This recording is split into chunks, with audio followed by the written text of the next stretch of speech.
Hi, this is Ron Gannett, and we are talking about a series of videos on the book of James entitled Sibling Stuff. You know, James was the half-brother of Jesus. I'm sure he picked up a lot of tips that he passed on in his letter that we have in the New Testament. And in James chapter 1, he talks about the subject of handling temptation. I like to call it the blame game. Because sometimes when we go through tough moments or bad stuff happens to us, or we have temptations that we don't want to take credit for, we cast blame. And you know, sometimes we blame even the God of heaven. Look what James says in verse 13. He says, "When tempted, no one should say, 'God is tempting me.' For God cannot be tempted by evil, nor does he tempt anyone. But each one is tempted when by his own desire he is dragged away and enticed." You know, when you play the blame game, lots of times we say, "Oh, why did God let this happen to me?" Or, "Where is God when I hurt?" But in reality, God is saying, I am not the one that's responsible for your temptation. Temptations come along and you allow yourself to be dragged away and enticed into the junk. In fact, he gives us a process of how that temptation works. In verse 15, he says, when our desire has been conceived, he uses the metaphor of a birth. When desire or lust is conceived, it gives birth to sin. And when sin grows up, when sin is matured, it brings forth death. Just as in life we have a process of conception to death, he says when it comes to temptation, I let my desires conceive in me and take root. And as they grow up, they bring forth death.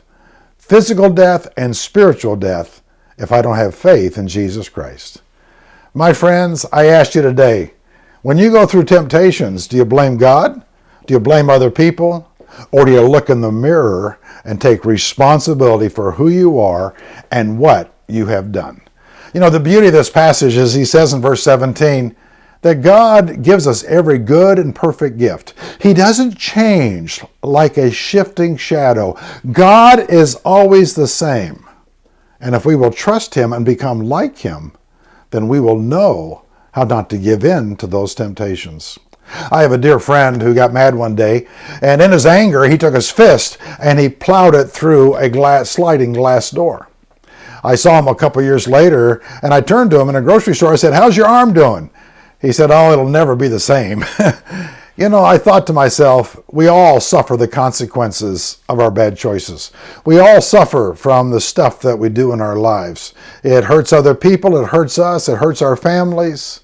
And yet, if we look at it seriously and take credit for it, God will allow us to change and become the people he wants us to be. You know, God doesn't change. So therefore, I am the one that's floating up and down.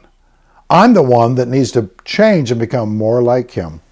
One day I became angry as well, and I was so angry I took my slipper and I just slammed it across the threshold of my door, across the top of my closet.